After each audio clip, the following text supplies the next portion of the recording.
I'm Rosy Penhallow. I am on the gallery committee at PBA, and also I'm an artist in Watsonville. It's really wonderful to welcome you to our second Zoom. Tonight, our hearts deserve to be lifted a little bit, I think, and this is going to be a memorable and uplifting evening with three really outstanding artists presenting their fine work: Jane Gregorius, Sheckler Beebe, and Carmen Leon. Each will have about 20 minutes to show their images and to speak about their work. And after each presentation, we invite you to comment and ask questions of the artist, so save your questions. During the presentations, if you think there'll be some ambient noise or dogs barking on your end, things like that, conversation, it would be great to mute yourself so that the artist can have the floor with their presentation. And you don't need to mute if you want to just share your oohs and ahs as they're presenting their work, though. That'll be really nice. So we'll start with Jane Gregorius. And I see Susanna. Yes. I see you in my screen, big screen. That's it? Yeah. That's not good. There's there Jane. Should be Jane. Yeah, I'll Here's say Jane. hi, Okay. everybody, so I'll be in the screen. So, there you are. So Jane okay. Gregorius, I'm sure most people, if not everybody, knows Jane. Professor Emerita of Cabrillo College. She shows her work locally, nationally, and abroad. From her studio in Santa Cruz, she works in printmaking, artist books, collage, gouache painting, mixed media, and installation. She's the former chair of the UMA Symposium Advisory Board and has taught workshops in various art residencies in the US and Mexico. She's a founding member of the Printmakers at the Tannery and is also a vital member of the PBA Gallery, curating and installing many of our shows. In her own work, Jane finds provocative images that generate endless ideas to be used in countless arrangements. These many uses of one image elicit emotions, meanings, and connections beautifully and magically configured over and over again. Tonight, we have the great honor and pleasure to view Jane's stunning work as she walks us through her inspiration, her process, and many gorgeous resolutions from one heart's surprise find. So there you go, Jane. Thank you, Rosie. And I want to thank Power Valley Gallery. And I appreciate this chance to show this series of my work. And to this audience too. Thank you, audience, for coming. And I just wish we were all back at the Power Valley Gallery right now. Yeah. Doing this live. Anyway, this is a picture of me at the Blitzer Gallery to give you an idea of the scale. My pieces range from 15 by 11 up to 44 by 30. And so I wanted to show you that. Okay, Hedwig. All right, this series I simply call a bird series. It came when I happened upon this beautiful bird lying on a pebbled background while I was walking with my walking group. It was very sad and reminds me that because of many factors, global warming, habitats disappearing, actually tall glass buildings and so on, house cats, which I have one, and other enemies, we have lost something like 3 billion birds than we should have had since 1970. According to the Audubon Society, North America is home to nearly 3 billion fewer birds than compared to 1970. That's 1 in 4 birds is missing. They've disappeared from the landscape in merely half a century. So this series is a dedication to these birds. Okay, so at the same time, I took a picture of these twigs that I sort of liked. It somehow that related to the bird as far as I was concerned. And then I made another plate. So you can kind of see what kind of materials I'm working with. And let's go. So as a printmaker, you make many, many, many copies of things. And these are called editions. But I got kind of tired of it. And I decided, I probably printed maybe 25 of these. I loved the print. I did love the bird. And it was such a good plate. I mean, this is a technical thing. The plate just came out beautifully. So then I decided I'm just going to cut these out. So I started cutting them out, and I kept the negative space. You can see this is a kind of a tan bird with a background, which is now removed from the bird, but still here. And did a little kind of a scribbly drawing in the front, and cut out some of the sticks. And then this is my print. All right, Hedwig. Mhm. Hedwig. Yeah, there it is. All right, and here's another one. So this was pretty fun. This was a lot more fun than just printing this bird over and over again. So this time I printed the plate in black. I cut out the bird. I made another negative space, not from this bird, but from another bird. And I had, and I printed the twigs on an encyclopedia. This is called encyclopedia pages, which you cut out.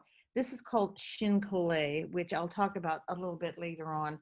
But what it amounts to is it's just you glue some other kind of paper to a background and then you print on it. So, and I liked, this was from my friend next door called Trust. He did this thing called Trust No One. Well, I couldn't have done this without this pair of scissors, and this is going on into the technical part again. This is called a Chinese scissors. It's called a great Chinese scissors. And I bought this pair of scissors in Chinatown about 15 years ago. And I love them because they're so pretty. They're a forged steel, and I just thought they were gorgeous. And I bought them for $10 and like something you'd put on a shelf. Never thought about using it. And when I started doing this series, I don't know what made me remember I had those scissors, and I went to a drawer in my studio and I found them, and they're just fabulous. It's just that there's so much of a torque to these things that they work out really, really nicely. Okay, Hedwig. And then this is a picture of me in the studio. This is at the tannery studio. There's 20 of us that have a studio there. And I'm going by the rule that all printmakers have, which is never throw anything away. No matter how bad it is or how weird, you always keep this stuff. So, and I was a silk screener for years and years. And so there's pieces of silk screen paper. There's just, I know it was so fun to just print on anything and print in different colors. And I kept you'll see this, I kept my color palette kind of muted. So anyway, all right. So in this piece, this is one I really, really liked. And I hope I don't get too technical with this, you guys. But so I printed the bird. Actually, start with the way back. I printed the twigs on a piece of tan paper. Then I cut many of them out. And like I said, I always kept the negative space. So then behind the tan paper is white paper. So all the twigs look like they're white. Then I printed the bird on a piece of like a tracing kind of paper, like a Japanese paper. So it was very see-through-y. And then I took the sticks that I cut out and I put them on the top. So that's that one. And that's how I did it. And that was really fun. Okay, Hedwig. Mm-hmm. This one is one that's printed on silk screened paper, and the silk screen image at that time were these kind of dots. They're sort of like polka dots. And then they, and you'll see these again. I really like those. And then on the left-hand side, you'll see there's some silk screen grid there. And my next door neighbor that had the letterpress was printing things from Shakespeare. So he gave me some scraps, and this was from Much Ado About Nothing. And so under the bird in the very middle on the left-hand side, it says About Nothing. I really kind of like that. Okay.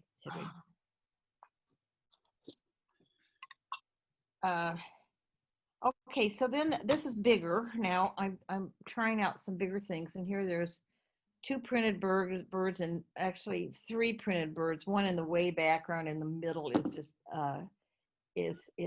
sort of wet and you can't see it very well, but the other ones are sharp and clear, and more sticks. Okay, Hedwig. Well, what do you think? Here's this silkscreen paper with a dot again. So the left-hand side is printed right onto the paper, right onto the silkscreen. Prints great. Who knew? And the one on the right-hand side is just a cutout that is on top of paper. And then at the very top are these sort of sticks. Do this. Anyway, so here we have, I'm just trying out all different kinds of materials and so on. And this is tarlatan, which ordinarily you would rub your print to get the extra ink off. And I silk screened a part of a letter onto this. And then this gets printed on that. Okay. Hedwig? Yeah.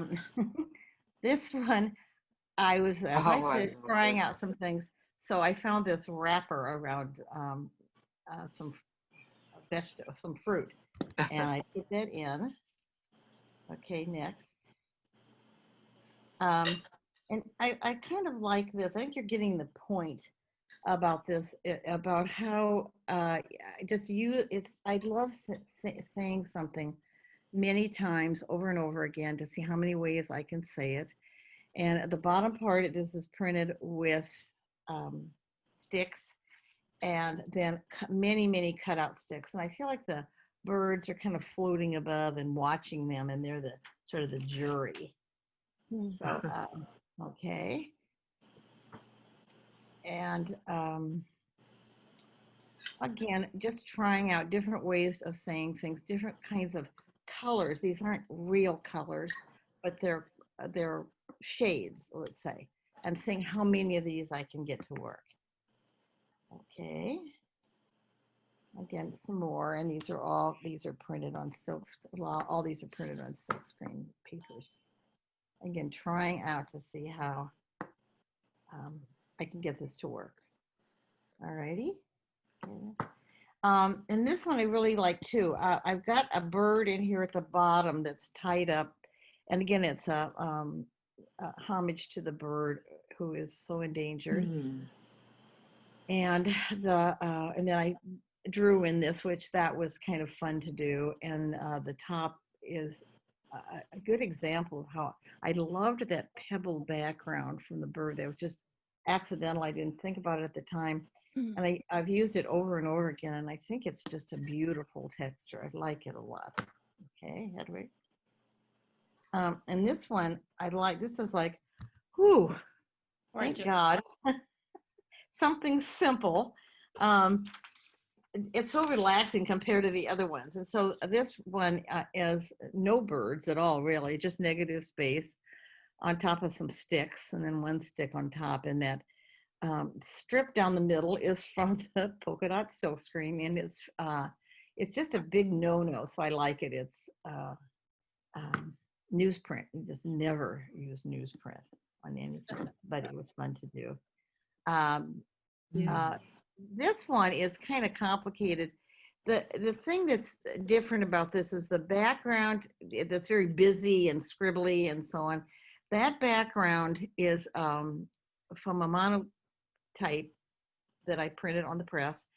And then with this chincolle area around different parts of the birds, but you can kind of, I don't even know if you can see them, but in between the right-hand bird and then the next one are little pieces from my mother's prayer book. Oh. She died. I use it. That's like saying, well, we'll give you a little funeral, guys. Okay. Jane. I know. But anyway, let's go ahead. Hedwig. Yeah. This one I really like too, because I got the bird at the top, the one that's above the bee. I got it to look like it was part of the painting. I put a lot of water in there, so we just kind of squirted all over, and that was fun. And the one on the left and the bottom is tied up too. And okay, Sorry, Jane. that's okay. All right, and some more. So like I said, you're kind of getting the point here. Over to the left-hand side on the bottom is the encyclopedia that I glued glued to a back paper, and then I was able to cut out sticks out of that. So that's how I got my printed sticks with words on them. All right. Hedwig. Yeah. And here's a bird that's just hanging from the top. And Oh, that's you great. guys, this is going to be a little hard to explain. If you look at the middle bird that's printed in black ink, on either side of him are two paper sacks. They're from Costco. And inside of those, you would get little, I can't remember what they're called. They're sugar sticks. And we had an opening at the gallery one time, and I was in charge of getting food. So Arlene Gottschalk and I ran over there. We ended up, and we didn't want the people to have those sacks. I mean, we didn't. They were just extra. So I had all these little sacks. So I, instead of having food in them, I stuck birds in them and sewed that up. Anyhow, okay. And this is a real tribute to these birds that are gone now. And drawing in negative space and more sticks. Okay, Hedwig. And this one, I don't know that I did anything different or innovative. I just liked it. The letters are rubber stamps, big rubber stamps, which I printed on top of. And all the papers that I used on these things, except for the Japanese paper, were really good papers. I mean, they're real strong and they can take a lot of kicking around and so forth. So I would reasonably be okay. So I was very happy about that. Okay, Hedwig. At this point, this is kind of an homage, I guess, to never throw anything away. I kept every scrap that I ever printed around. I cut them out very carefully and kept complete negative spaces and so forth. And so this is called Outsides. And I just did the whole outsides, and you can see the variety of papers and so forth. And I felt that was really interesting color-wise and so on. And then I did stick at the last minute, I stuck a bird in there and just so people could see it. Okay, Hedwig. And here's a larger one. This is 44 inches by 30. And there's all kinds of outsides in this also. So this was really fun. This took a long time to assemble. You know, you can get it assembled. And I always did, the way I worked was moving stuff around over and over again until I felt good about it. I just felt right about it. So something like this was hard because as soon as you moved one piece to glue something down underneath it, the whole thing fell apart. So I did a lot of photography along the way with my iPhone just to show me where I was at that point. Okay, Hedwig, and there's one more. And another one, this is a second one. I had lots of outside scraps. I mean, this project was at least about 2 years. So, and I worked on it a lot. I loved it. I thought it was so fun. So this is this one. And again, on this one, I did stick a bird in there. And here is, again, the installation, but without me. So you get kind of an idea. So that's the series. There were probably about 75 pieces in this. And so anyhow, so now I think we will go to any questions. Bravo. Oh, thank you. So fabulous. Jane, Yes. Your original bird print, what kind of plate is that? Is that lithograph or is that? No, it's a good question. It's called a photopolymer plate. Oh, okay. It's a plate coated with an emulsion, and you expose it with a positive, really, a transparency. And then you rinse it out with warm water. It's very, very simple and non-toxic. And then it acts just like an etching plate forever and ever. And I mean forever. I made, I don't know how many of those things I printed off that plate. I bet you 300. I never did count them. And in the end, I did remake the plate. I had, you know, I still had the transparency. It was getting so beaten down that I had to start a new one. Okay, Jane. Thank you. Jane, I have a question. Hedwig here. Mhm. What are the sizes of the smaller prints? The smallest ones are what we would call it in print language, a quarter size paper. So they're 15 by 11. Thank you. Jane, the polymer plate you're talking about, would that be useful? Could it be used in photography? Well, Hedwig, you could answer that. Hedwig is a photographer, and it looks like a photograph. I mean, in some cases you'd say, well, like, why would you even do it? Why don't you just keep the photograph? The advantage is you could do different kinds of ink. That polymer plate requires a press, correct? Yes, that one would require a press. Thank you. Thank you. I have a question that has to do with the Chinese scissors. Jane, did you use the Chinese scissors to do that detail cutting around the birds? And you said they were very strong. Yeah, was I that- did. Like the bird feet were kind of a pain because the feet are real interesting. They have these little claws and so on. So I needed a scissors that was really sharp, and there's just something about the way the tension is of those scissors. I looked these scissors up so that I could possibly give you a more accurate name, and you should see these cutouts that these Chinese people do with these scissors. Now I'm nowhere anywhere near that, nor what I kind of want to be, but it's very interesting. If you Google Chinese scissors, you're going to see some amazing cutouts. Well, when I was in Beijing, I bought one of those cutouts, and it just looks like Yes. hundreds of thousands of hours in really detailed making scenes or Yeah.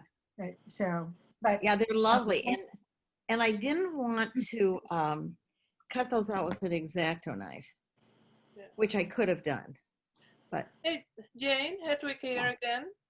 Can you elaborate a little bit on the chincolet and what kind of glue you use? Okay. Chincolet is a way of, if you can imagine a printmaking plate sitting on a press. It's all inked up and ready to go. But instead of putting your perfect paper on that, you would have a piece of paper that might be textured, or it might be a color or something, and you would put glue on the back of that paper. So now the paper that is facing all the ink is the right side of the paper that you want to be printed. The back is just glue. And the glue that I use a number of different kinds, but I like, let's see, it's Hyper, it's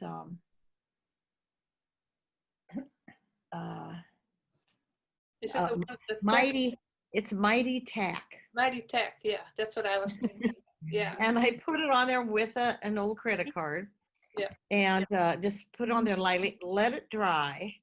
And then you put the wet, you always soak your paper before it goes into the press, so it's damp, and then you blot it, but you put it on there. Then the amount of moisture that's in the paper is what picks up that glue. And then it's on there forever. I have a question. Yes. It's Teresa. Hi, Jane. Hey, Teresa from Tennessee. Yeah, from Tennessee. So you talked a lot about process, and I was, of course, always interested in that. But as I looked at the, variations on the theme, which you're the master of, going back all those years to your 100 boxes, 100 prints of boxes. Tied up boxes, yeah. I had to think about those 3 billion birds and your iconic bird or two that, went through all these variations. And I just began to see them as a giant wall. And I wonder if you ever considered just, doing so many of the same size and just doing a huge wall of them. I don't know. I think I'll get started on that tonight. That is a great idea. I love that idea. That is a great Yeah, the idea. same bird and all the different colors of the birds, but and trying to make, and if I was really good, I would make like one bird to stand for every 10,000 birds that Yeah, died, like and if, but it just, building. it would be, there is that social thought behind it. It's not just process all the time to you. I know that. Yeah.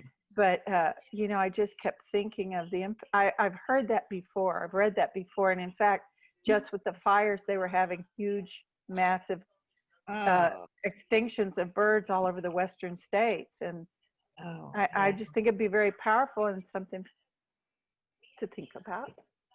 Would you cut some out for me? Yeah, I would. I'll I'll show you my scissors here. Okay. Thank you, Teresa. It was wonderful, Jane. Looks like Okay. your bird had quite an afterlife. Yeah. Yeah, he did. Wonderful. Or she. Yeah, That's who a knows? tribute, and your work it looks very abstract, but that bird is the compelling piece that keeps coming through many different ways. Beautiful.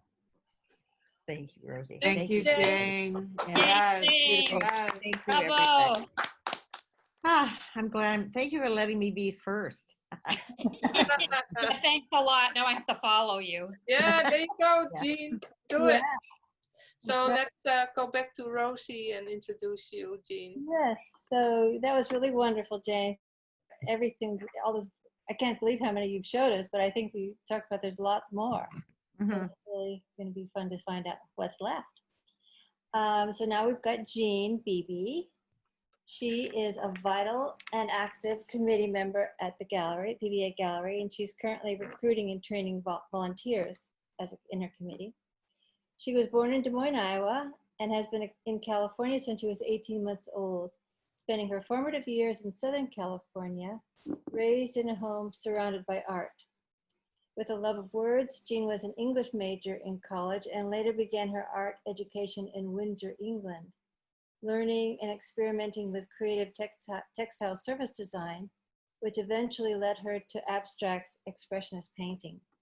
She's been described as a muscular painter in the way she attacks her subject with the active application of paint, the building of a sculpture, the layering of a collage.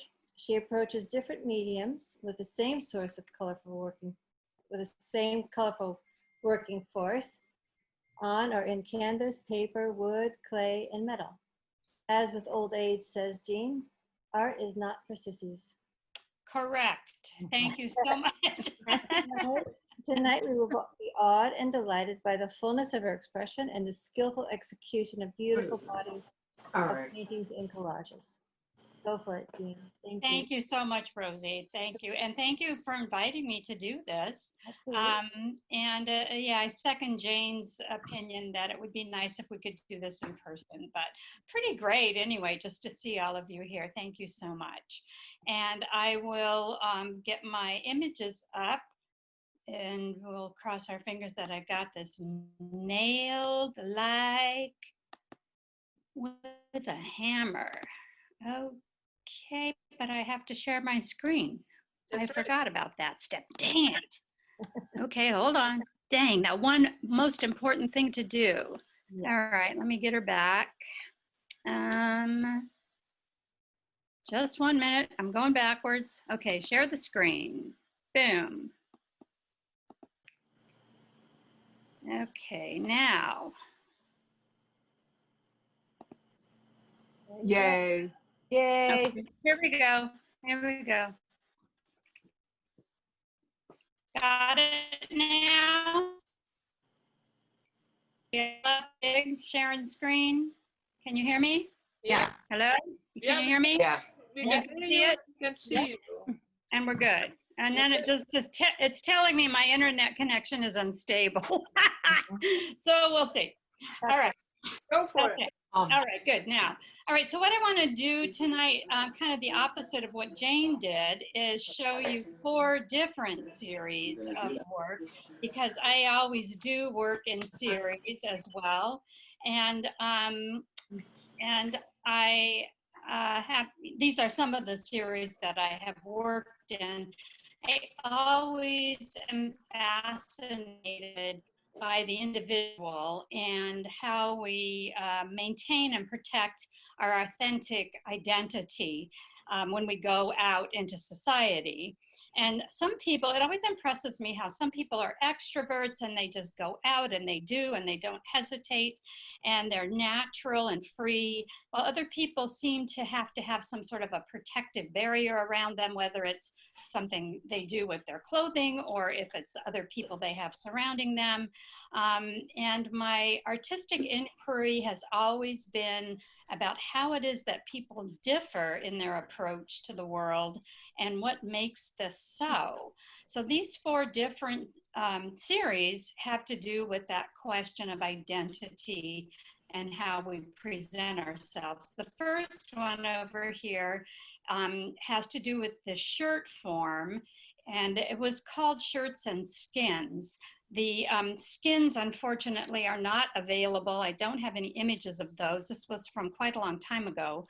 And it was paired with this sort of armor-shaped shirt. It was an icon that I made up, but it was based on an actual shirt form that I saw in a magazine. It was from an old department store mannequin, a men's shirt form. That someone had collected. It was sitting on their mantelpiece and I coveted it. I absolutely loved it. So I began drawing obsessively this shirt form. And then I had some other little sculptures of female torsos that I used to counterpoint it, but I don't have those anymore. Then the second series I want to talk to you about is called Lost and Found. This series came about because I had seen an exhibition of photographs by Nicholas Dixon. It was at the National Gallery when he lived back east.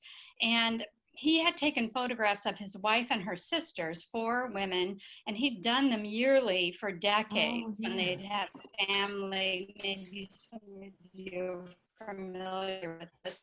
But I have 3 sisters, and so I began to look back at old photographs of me and my sisters, and that led me to the old kindergarten pictures and so on and so forth. So this whole series began by looking back at those old 1950s photographs when baby boomers were kids. So that's called Lost and Found. And then the next series is a new series. It's called Bindles. And it's based on this shape here that I kind of found and made up. I formed it into sort of a package using some lines, making it more sort of 3D. And again, obsession. I began obsessing with this shape. And to me, it represented sort of a package of what we throw things into. And I made this shape and then I named it. I don't know, it just felt like it needed a name. So out of the air, I pulled this word bindle, and I had no idea if it actually meant something. So I thought I'd better look it up just to see what it actually meant. And in the dictionary, the definition was the bundle that a hobo carries on the end of his stick. And so that really spoke to me as, you know, the way we bundle things up and carry them with us. And, you know, being an ex-English major, the whole metaphor for carrying our stuff around with us, you know, whether we want to or not, and whether it's good stuff or bad stuff, emotional or things. So that became a real important image for me. And then, of course, a friend of mine told me that, in fact, bindles are the word that they use for the little packages that heroin comes in. But I decided that I wouldn't get too hung up on it because that's not what's in my bindle, and I don't really care if it's in yours. So that's the Bindle series. And then this last series that I want to share with you is called Seed Corn. And it's also an ongoing series. And it's about having been born in Iowa and moving to California, as Rosy had mentioned. And in this series, the identity part of it has to do with me thinking about how when you're born somewhere and how the place and time of where you're born and your parental influence on you pretty much informs who you are in a deep core value way. And even when we move and grow and try to stretch our boundaries, we come up against that, very basic upbringing in fundamental ways. As we try to change and shift who we are, it's very difficult to move on from that. So those are the 4 that I'm going to be talking about. The first one is the shirts, and this is acrylic on canvas. It's 36 by 36. You can see some of the pieces of old wallpaper in here that I glued down. Like Jane said, collage artists have the same problem that printmakers have. We don't throw anything away. And in fact, when I sweep up my studio floor, I am forever picking through the dirt pile to see what goodies are in there that I have to put aside. So this is called wallpaper, the wallpaper shirt. This is 48 by 36 acrylic on canvas, and it is called Brightwood Stripes. This one is The Power of One. It's on paper with a lot of collage in it. The scale on this is about 20 by 20. This is a small one, actually. It's probably about 15 by 15. I called it Camo Shirt. And again, you can see the same form, this architectural shirt form all the time in here. Obsessions, I tell you. And this one is called 4 Square. There are, I have 3 sisters, so there's 4 of us. This one is also on paper, about 24 by 16, I think. It could be a little larger. Some of these dimensions have gotten lost in the time warp, but it got a very light hand to it. There's a lot of charcoal in here. This is pretty much one of my favorite pieces. I wouldn't let this one go for a very long time. This is a tiny one, really, probably about 12 by 12. It's called the boat neck blouse. And you can see, if you look closely, there is collage under there. This is something I do quite a bit, is I put down collage and then it pretty much disappears. It comes, it goes, it comes, it goes. And it was a challenge to me, actually, to do something in pure collage. And this one, the last one that I'm showing you today in this series, is called the Rusty Buddha. I do like to use assemblage items from time to time. So this has probably a rusty bottle cap or something. It looks like a brooch. And then down here you see this little Buddha. And I used, I don't know if many of you are familiar with the instant metals, like instant rust. That's the one I prefer. And it's great stuff. You can just paint it on plastic and it turns things into a rusty surface. So I love that stuff. So that's what this one is called. And it's about 20 by 20. So that's the end of the shirt ones. And next up we have the Lost and Found series. This is a piece I call the White Chinos. It's 48 by 36, acrylic on canvas. This was taken from a photograph of me when I was probably maybe 3 years old. And I was having a very bad day. And I was really mad and I had been crying, but my dad decided he needed to take a picture of me anyway, which probably just pissed me off even more. So, and so this is, this whole series, a lot of these pieces, people are, and I have this ambiguous gender going on. A lot of people don't know whether it's a girl or a boy. And then there's also sort of an ambiguity in the age, because many people aren't sure if they're adults or if they're children. And I kind of like that. I didn't plan that, but I like that people look at that and think that, because to me, when I looked at these photographs of myself and at other kids, I saw so much in them. For one thing, in my pictures, I didn't smile much as a kid.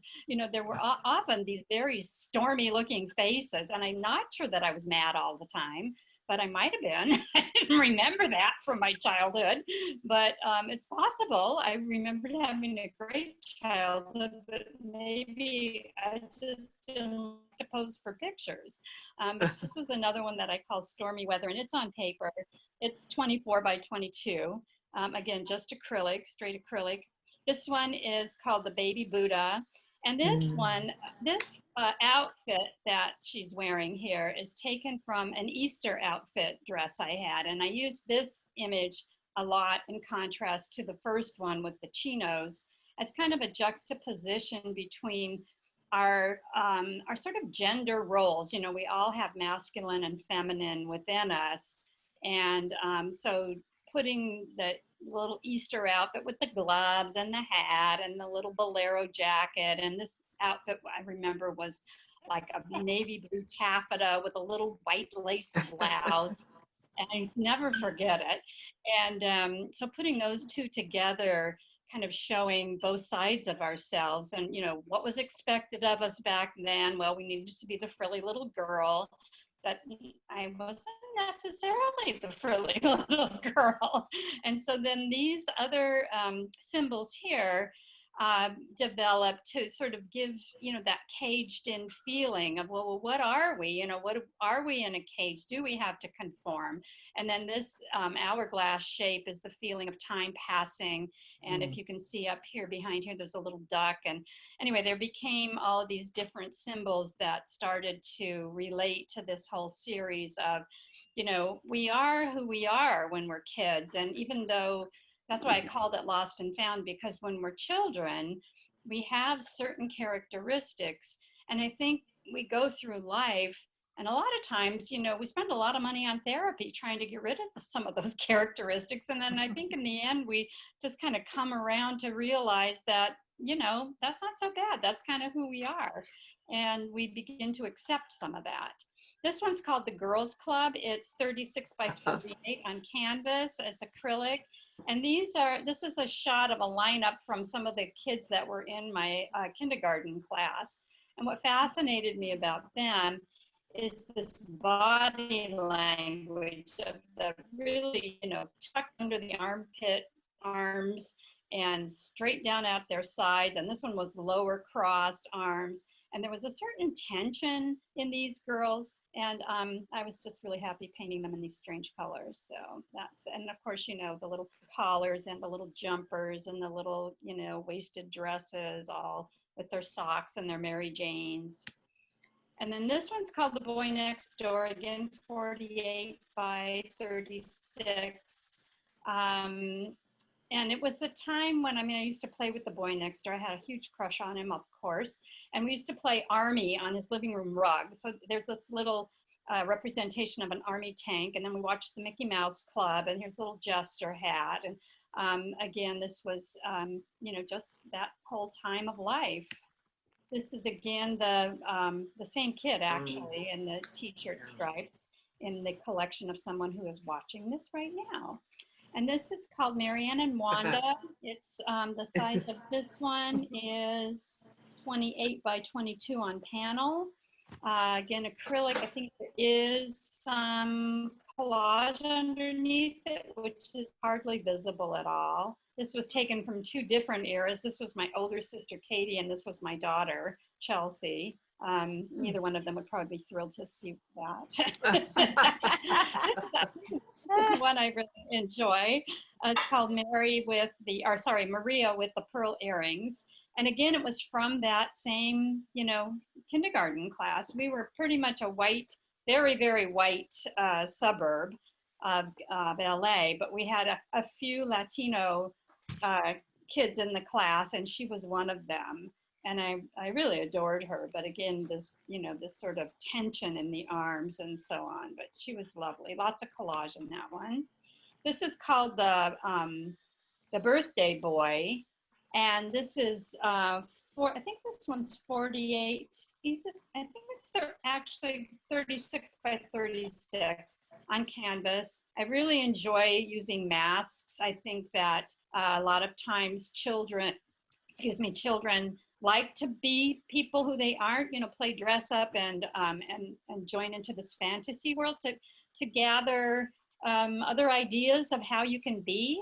And so he doesn't look terribly happy. And I have a feeling it's because his mother, you know, made him have this big birthday party and he didn't really want to. That's my story. And, you know, I always make up narratives when I'm painting. I make these narratives up. And they just totally keep me entertained. And sometimes they're happy narratives, and sometimes I feel sorry for these kids I'm painting. And, you know, then people can just bring whatever narrative to it they want. But that's the birthday boy. And then the last, this is a very large painting. It's called The Good Life, and it's 44 by 80. And this pretty much has everything in it from this series, with the little girl in her outfit, and then the quote little boy in his outfit, both being from photographs of me.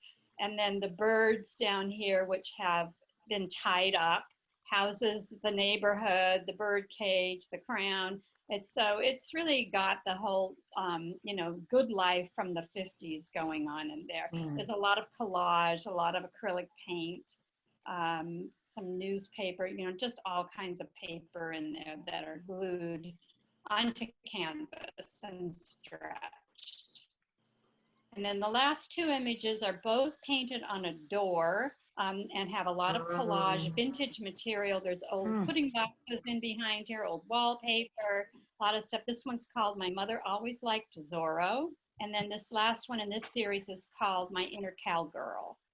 So leaving that series behind, I'm gonna move on to the Bindles series. And the first one here, just so you can get a clear shot of these Bindles that I made. And like Jane was saying, you know, I made more dang Bindles, you know, I have like, I have color coordinated little boxes of Bindles. And so what's different for me with this series is that this is straight collage for me. I did not paint over any of this. Behind it are monoprints. And then I have a bunch of these little images that are on stamps that were from, like lick 'em and stick 'em stamps that were from something I collected at a garage sale from the Metropolitan Museum of Art. And I almost threw them away. In fact, I had them in the trash can one time and I pulled them out. I ended, you know, how that goes, right? Like, yeah, one day, you know. And so that's what happened, is the day came that these little images from those stamps became the subject matter to go with these Bindles. And so this piece is called Winkin', Blinkin', and Bindles. And so, you know, I drew the little boat and stuck it on, and then this little guy and his dog went to sea. So that's that one. This one's called Floating on a Bindle Sea. And you can see we have Matisse's lady there with a, you know, a Mexican lotto card behind her, and some other fish I cut out from here and there. And then this background is just, it's a monoprint that I've done some, you know, a little bit of other painting over. So pretty straight up collage. Again, this one is a detail from a classic painting, which somebody may know who it's by, I don't. And then this is called Hauling in the Bindles. But I like all the texture and so on. This came out of dear Andrea Borsick's workshop, this shape, this Bindle shape. So it was nice that she kind of launched me in a direction when I needed some launching. This is still in the Bindle series, but this is in a series of pieces that I called the Coping Strategy series, which was after an election a few years ago, and we all needed some coping strategies. And so this one is a coping strategy called Call the Mothership. So that was what these two kids are doing, trying to cope with the situation. This one is called Only Come Out at Night, and he's sitting on a pile of Bindles. And then after I was doing this collage for so long, I decided I needed to paint and expand these Bindles and do something different with them. So I began playing around with acrylic paint and blowing the Bindles up and abstracting them. So this one's called Rhythm and Bindles. It's 48 by 36, acrylic on canvas. And then I like to get back to the figure a little bit and somehow incorporate the Bindle. And so the only way I could go on this was to give him some Bindle pantaloons. And this is called In the Bindle Body.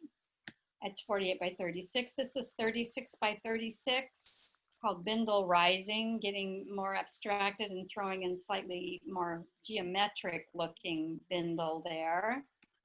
And this is called the Blue Bindle Explosion, where the bindles have all been pretty well, you know, exploded. They're kind of and I also did some drawing using ink and water-soluble graphite and oil stick.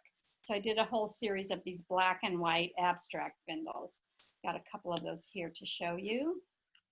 And then I started getting in a different direction. I started going sort of geometric with these bindles. And this is acrylic on panel 24 by 24. It's called the beach stripe bindles, or beach ball bindle, something like that. That's what it's called, yeah. And then I just kind of kept going. I don't know, I just felt like being in a flow with these things and just moving with the lines. I felt like I was kind of roping them, or I don't know. This was during COVID, so don't ask me what was going on. I guess I was coping with COVID with color. I can't really explain it too much. But I did a whole series of them. And the color on this one's not 100% right, but very 50s, you know, with the greens and the chartreuses, again, 24 by 24. And then this one's very Santa Fe. I call this the Santa Fe bindles. And that's the last one in that series. Then coming to the seed corn, this piece is called California or Bust. And the whole series, as I said, was based on, you know, having been born in Iowa, having my parents be Midwesterners, and then having the experience of moving out of that culture and landing in a brand new culture in the LA area. So here we are, you know, the hicks on the road, and there's my mom holding me, and then my two sisters, and the old car heading out to California. And then these roundy symbols that became sort of my obsession, which really represent that natural corn, you know, from the cornfield. And this piece is 60 by 95. It's taken from a photograph that was on the road to California. I never understood why they stopped in the middle of the desert, but you know, who knows? Maybe everybody had to pee or something. We have no idea why that was. Most likely. Yeah, no doubt, right? Okay. And so then this one is called the Corn Eaters, and it is 18 by 24 on paper, acrylic, very thick acrylic. Again, this was taken from a photograph. And it was funny because my mother had told me this story about going to California and how they would stop at these picnic grounds and boil up a bunch of corn and eat corn for lunch at these picnic tables. And people would look at them like they were, and she felt self-conscious. And she said, I felt like everybody was looking at us like we were a bunch of hicks sitting there eating corn on the cob. And, you know, I grew up with plates of corn on the cob for dinner, and that was dinner. Yeah. That's what we ate. We didn't eat anything else with it. And I never thought anything about it. But the fact that she was self-conscious about it was really interesting to me, hearing that story much later in life. And then, son of a gun, my sister had this photograph. And that's kind of how I started rolling with this thing. So that's the Corn Eaters, and then this is the Corn Picnic. This was the first drawing that I did from that photograph of my mom and my two sisters eating this corn. And then this piece is really like, this was sort of a seminal piece for this series. It's really big. It's on paper. It's 108 tall by 155 wide, which is basically 9 feet tall by 13 feet long. Wow. And it's like a piece of linoleum at this point. It has so much paint on it. It's got collage and acrylic paint. I mean, it's just really thick. There's all kinds of texture on that. And this was basically started out to be an impression of the journey from Iowa to California. And California never quite got in here. It sort of stopped in a way before it got there. But this this obsessive, again, circles, representing the corn. And then there's some lines that it started out that they were kind of the rows of corn or the marks of the highway, all kinds of different things, and staircases going to different houses. And there's all different kinds of iconography in here that are somewhat meaningful to me. And then then I finally did go to Iowa as an adult and began looking at everything that was there, and this sort of barn shape popped up. And so this corn, again, represents that, the real, natural, true, authentic identity that we have from our roots.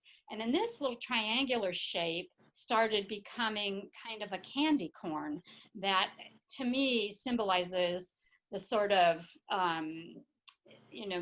not authentic, the opposite of what is authentic and real, the manufactured things, all of the quirky, crazy things we try on to do to stretch our boundaries and try to see, okay, am I a wild kid? Am I a drug addict? Am I what am I? And does it work or doesn't it work? Do we bounce back to our basics, or do we actually extend the bubble and try something wild for a while? So that's kind of what this piece is about. It's called Cornucopia. And then this piece is called Candy Corn. It's 48 by 36, again, acrylic on canvas. And this is called Basic Corn. There is some collage on here. There's a couple of images up at the top that are glued on, but mostly it's acrylic, same size. This is Autumn Corn. Again, same idea, same obsessive forms. This is a little different. It's, I think it's 36 by 36. It's called A Fine Line. And somewhere along the line, these bowls started showing up. Not 100% sure what those are, but my husband is a ceramicist and he makes lots of bowls. So maybe that's what they are. A friend of mine told me she thought they were Buddhist begging bowls. I don't know. But, I like it. That's a good thing. And this is called the Soul Bowl. Maybe you put your corn in a bowl. The hands, going back, I got into this whole thing of the hands holding the corn, and that became important to me. Then I did some collages in the same series. This one's called Hospitality Corn, and this is called Make Mine Corn Syrup. This has the vintage happy family, making all the, happy life, and I don't know, sarcasm on my part. And the mask again shows up in this corn work. And this particular one is called Popcorn the Equalizer. And you have the butter, lots of butter. You have the real corn here. This has everything but the kitchen sink in it. This is a woodcut print that I made. A lot of collage on this one. This has a little bit of extension sticking out. Again with the bowls. This one is called Just Fitting In. The mask, some fabric on there. And then the last few pieces here are the corn eaters. I've made quite a few of these paintings with people eating corn in different styles. This one's called Juanito. These are all about 20 by 15 or so. They're all acrylic on panel or canvas. And then this is Opie. And this one's just called Bangarang. And that's it. Oh, God, I love that. Wow. So there you are.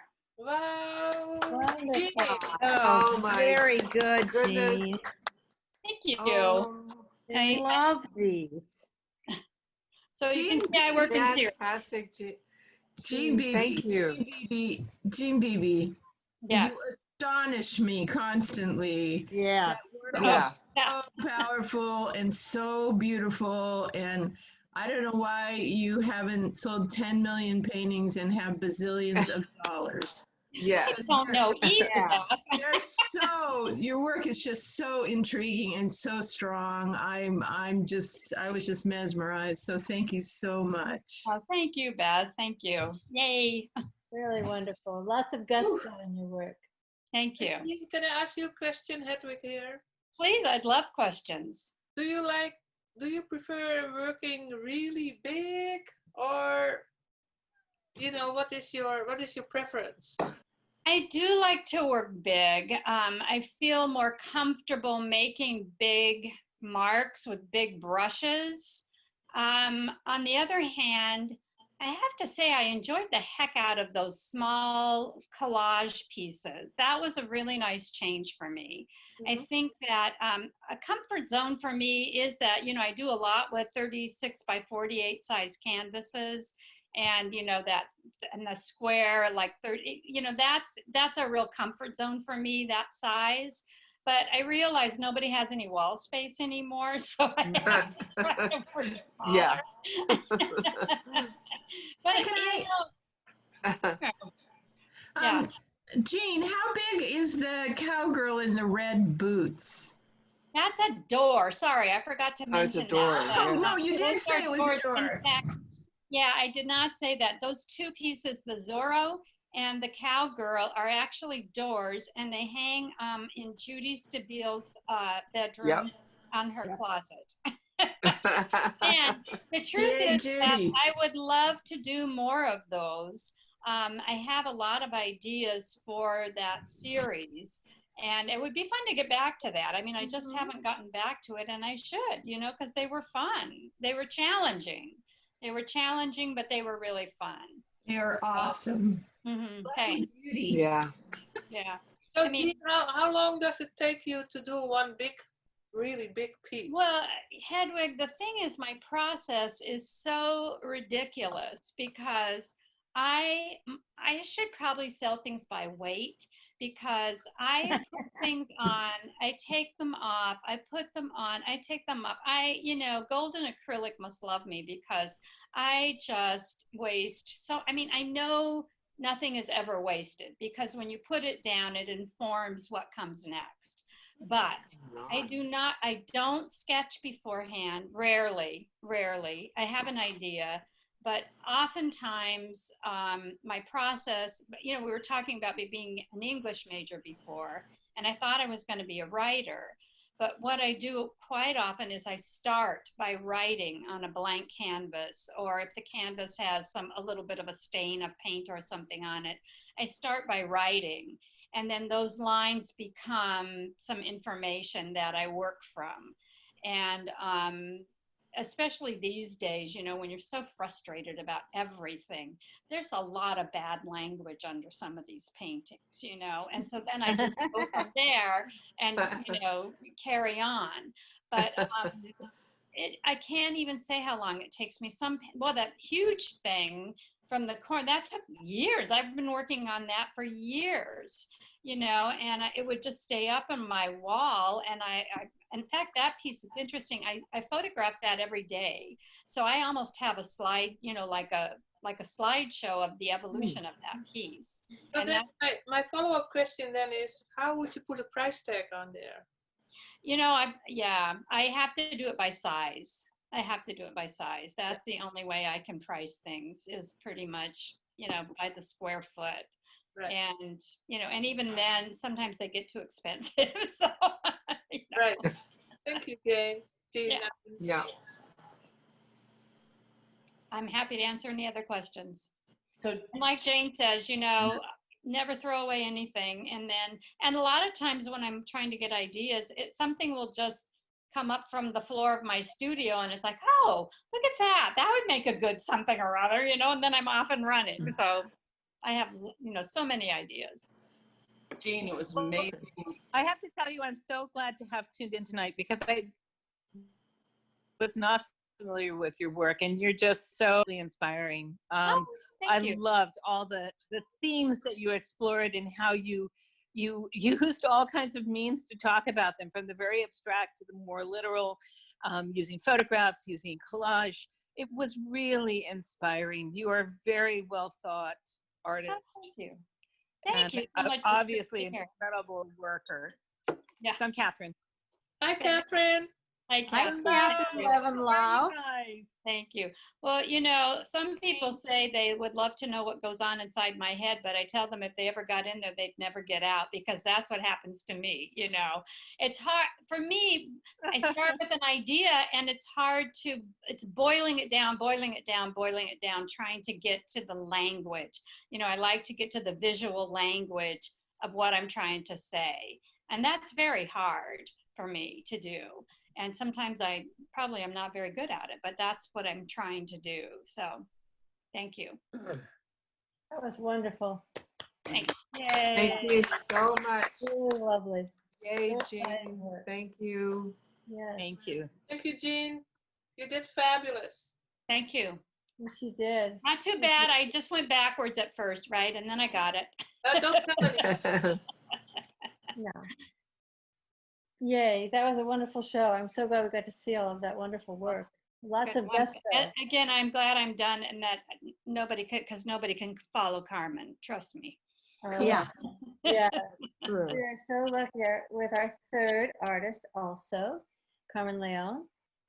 She began her arts education when she was lovingly gifted to fulfill her dream of living and studying art in Paris.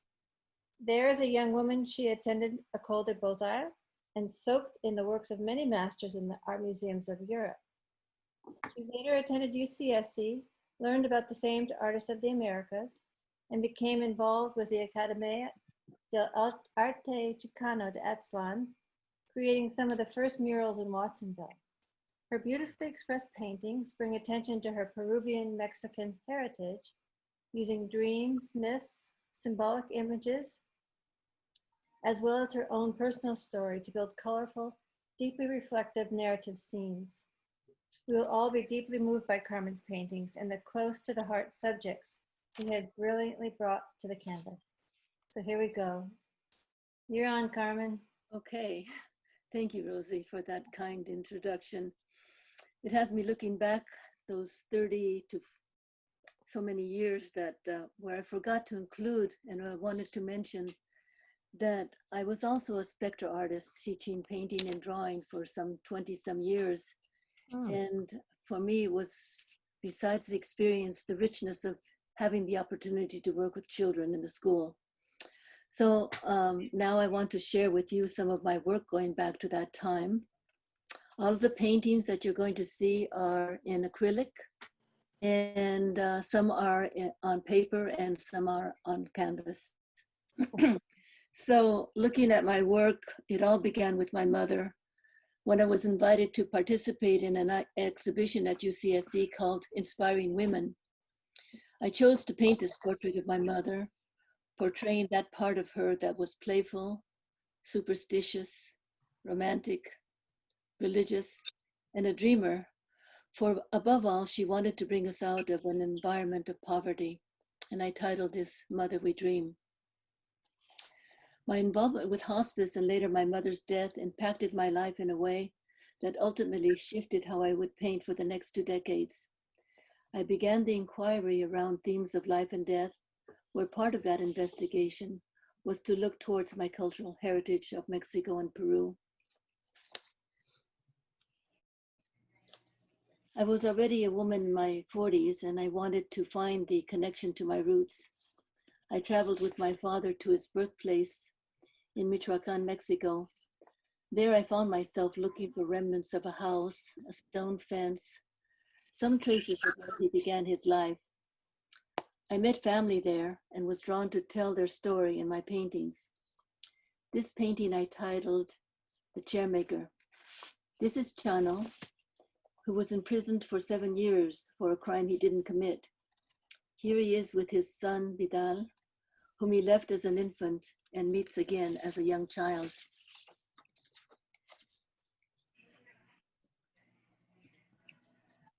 Irrevocably intertwined with my narrative paintings are the legends and myths of Mesoamerica.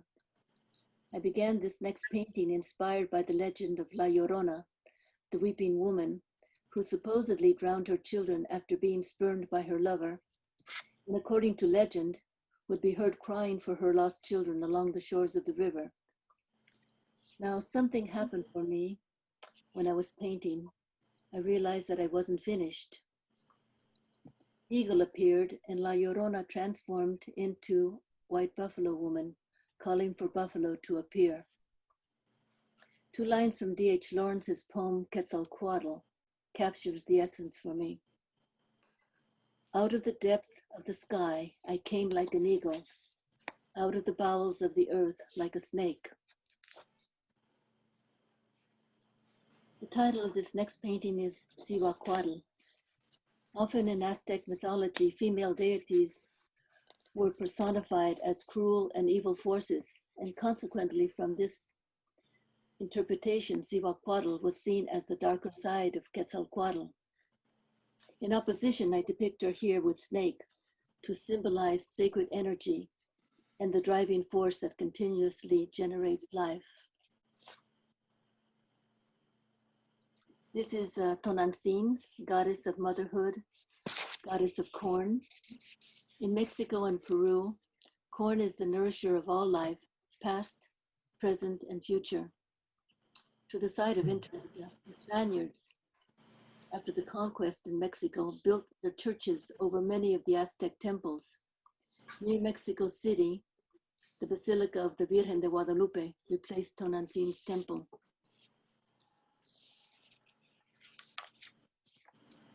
These next 3 paintings are inspired by the Aztec myth of Zolot, guide to the underworld.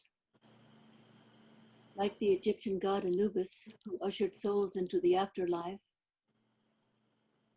here Zolot is ready to undertake the mythical journey of guiding beings into the unknown. I forgot to mention that these are works on Arches watercolor paper, roughly 22 by 30 inches. These next paintings relate to Dia de los Muertos, the Day of the Dead. In Mexico, this is a time when families unite to remember the dead and to repair and clean cemetery plots. Graveyards may be lit by candles so the spirits can see their way. The home-built altars with ofrendas of food and drink are there to bring back the spirits of the dead, to see that they are remembered. The Yaqui understanding and metaphor describes this well. There are certain days when the wall between worlds becomes so porous that the living and the dead can pass through without being subject to the laws of space or time. This painting I titled Cempasúchil's Portal. I have mother and child interconnected between reflection and play. Next is Lavoda, the wedding, with Jaguar playing the harp. You might notice the funny little trumpet players. My mother used to draw these funny creatures, and I took to adding them to my paintings for a bit of humor.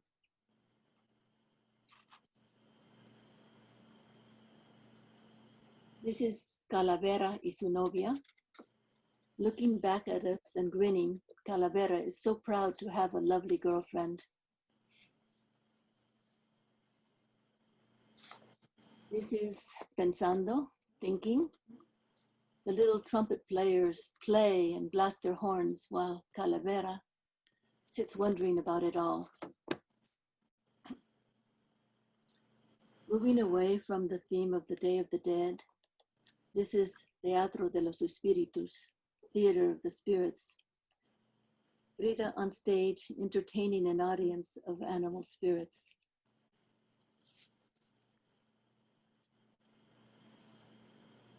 This is my titled Spirit Guide. For me, it is a portrayal of gentle guidance.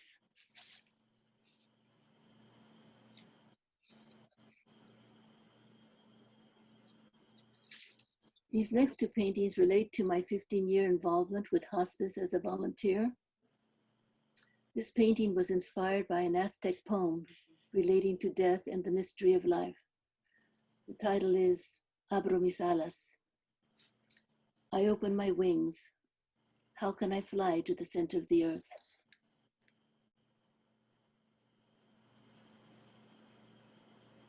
Back in the 80s, involvement with hospice was such a personal experience that you could stay connected with the family for years.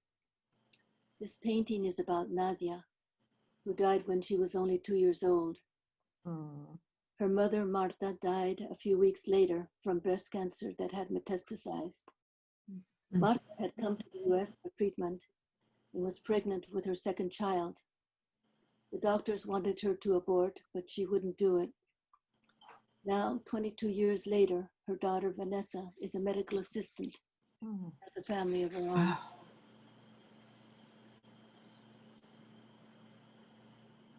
This next painting I titled Breathe Me. For me, it is the bringing of the self back, piece by piece.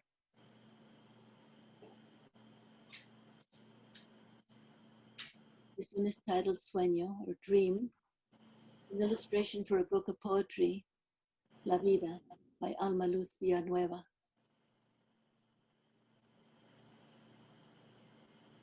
This one I titled Cactus Woman. She embodies a calm, strong spirit for me.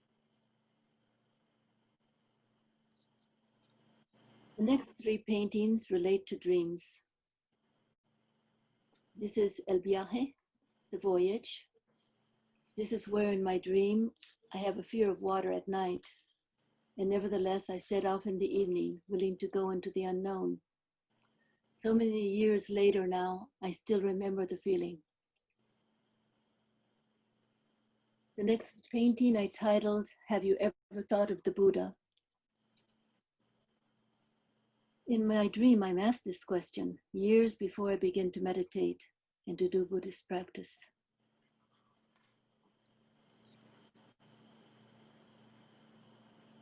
The next is Sueño del Colibrí, or Dream of the Hummingbird.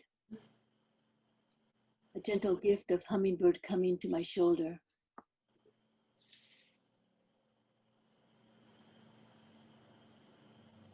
One I titled Spirit Bear.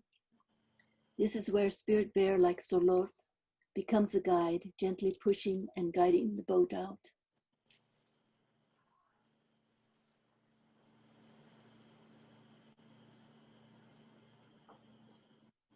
This one is Grandmother Spirit, symbolizes protection.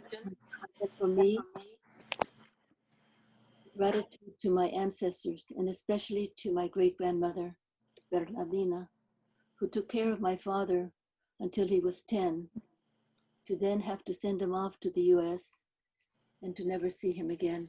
Oh. My daughter passed away a year ago this November 3rd. The last 2 years of her life, I didn't faint. Caring for her was my only focus. But prior to those last years, I began to reflect again on death and dying and that last journey that one undertakes. The title of this next painting is The Question. Half of the angel is shattered with her broken arm and wing, and yet with her extended hand, she is willing to receive and willing to release. The next is Circle of Fire. I think it's a self-portrait. It's my gathering of strength.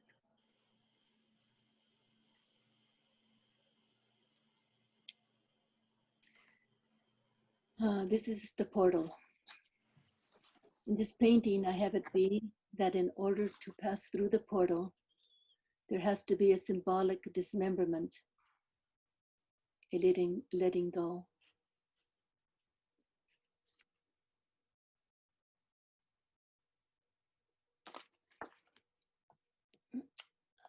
At first, I titled this painting Departure, to then later see it as an approaching of the shore. So it comes titled.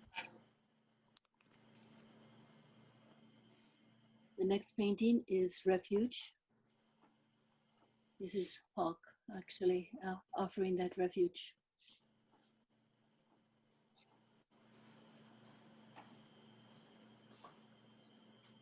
Here is another painting that I had wanted to title Departure, but I realized that in the leaving, there is also the arriving and a joyful welcoming back.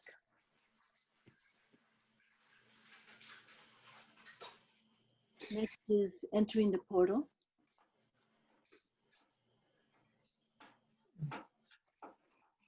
And the last painting, I end with this last painting. The only way I was able to paint again was to connect with my daughter. So I titled this painting My Letter to Lise, where the falling petals of grief are received by the earth, with Hawk as her spirit guide and Wolf as witness. Thank you for letting me share this journey with you in my painting. Oh, wow. Thank you so much. Oh, those are so beautiful, Carmen. Oh my God. Thank you. Beautiful, beautiful, extremely moving work. Thank you so much. I thank all of you for letting me embark again into painting, because I felt like it was almost over for me. There we go. Bravo! There we Hey, go. bravo, Carmen. Carmen, that was just fabulous. Oh, thank you. Oh, good. Yeah. At least I didn't cry this time, Carmen. Well, I was pinching myself all along. You You didn't. did well. No, I said I didn't cry. You didn't either. So that was good. Thank you. My only Yeah. regret is that you went so fast over every single image, because, you know, I think you probably had a lot more to share about each single image that you showed us. I wish you could go over the whole series over again if there was time. They're so beautiful. That was So beautiful. They So rich. deserved more time than you gave them, each and every one. I totally agree. Yeah, I agree too. And Yeah, they are Carmen, travel. You know, you start going, you start just going into the painting, and then suddenly you're taken by this emotion, and you're traveling every single one of them. And you start, and then you come back, and then the next one, like you go like, whoa, they are portals. they are. Yeah, they are. Carmen, I forgot what size those are. Were they all different sizes or? A great majority are on paper, on watercolor art paper. And that measurement is like 22 by 32 or 22 by 30. Okay. Regular arches, heavyweight paper. Okay. And some of them, like Abro Mis Alas and Lavoda with the Jaguar playing the harp, those are on canvas, and I forget what others are. But the majority are on paper. Thank you for asking. Yeah, and you said they were acrylic, right? Yeah. Yeah, okay. My go-to. Yeah, okay. Yeah, I just couldn't, they look like they were a good size, but I wasn't sure. Yeah. Yeah, they're just so beautiful. Carmen, hi, it's me, Shirley. Oh, sweetheart, I just want to say what a gift. What an emotion, what an amazing gift. Thank you so much. And all of the beautiful remnants of our culture, our mythological figures, the way you've incorporated all of that, La Llorona and Frida, and so many things that are so relevant and communicate so much appreciation, love to the population.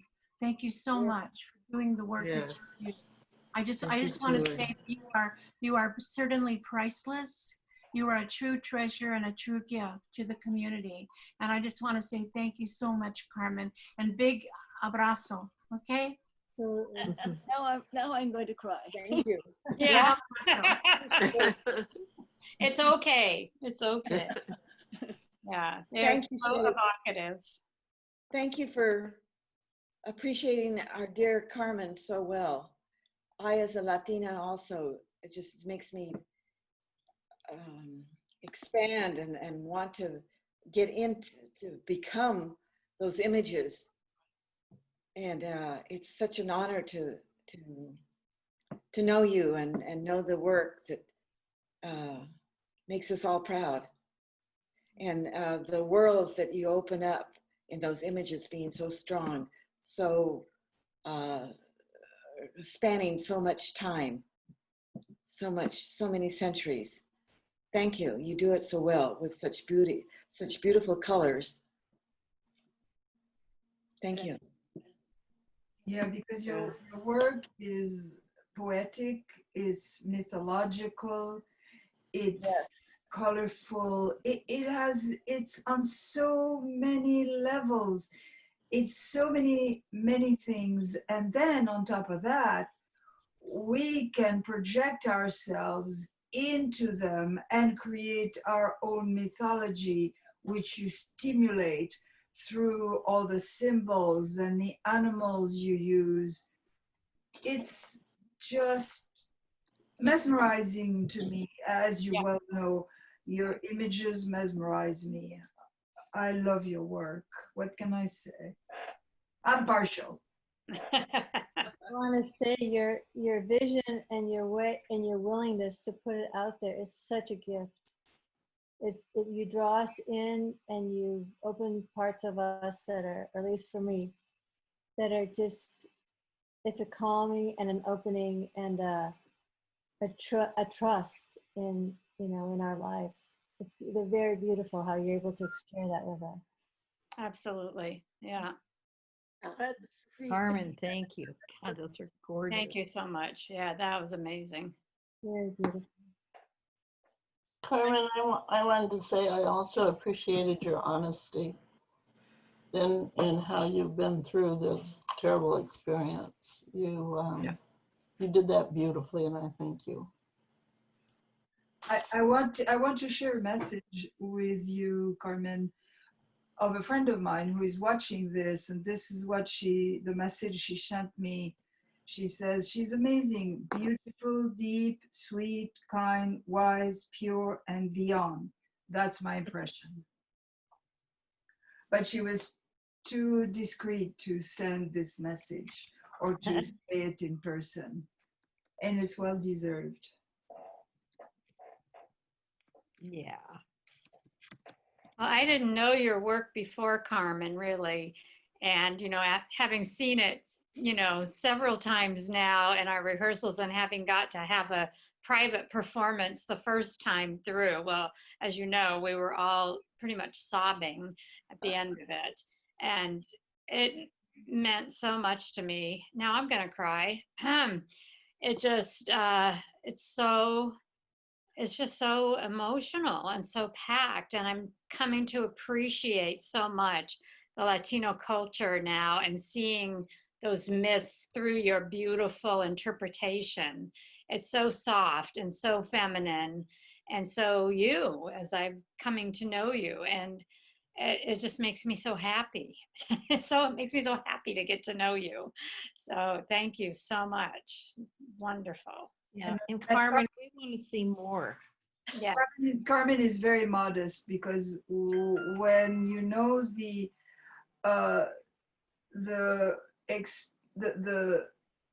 spread of her work, it's phenomenal. It's just phenomenal. This show she showed us doesn't even scratch the surface of all the topics she has treated, she has dealt with, or the depth that her soul has gone to express it in these images. This was just a little tiny scratch on the surface of her entire work. Thank you, I agree. Yes. Those of us who know her well. I would like to make an announcement that we are recording this entire presentation, and you can look back onto it on our website. So it will be posted this week on our website. So at your leisure, you can review all the presenters or share the link with people you want to share it with. That's great. Thank you for doing that. Thank you. Thank you, everyone, for coming. Yes, thank Terrific. you so Wow, much. so all great. of you. Well, we had 48 people tonight, people. That's so Yay. All right. Yay. Yeah. Rosie, you want to take the helm and say your last word?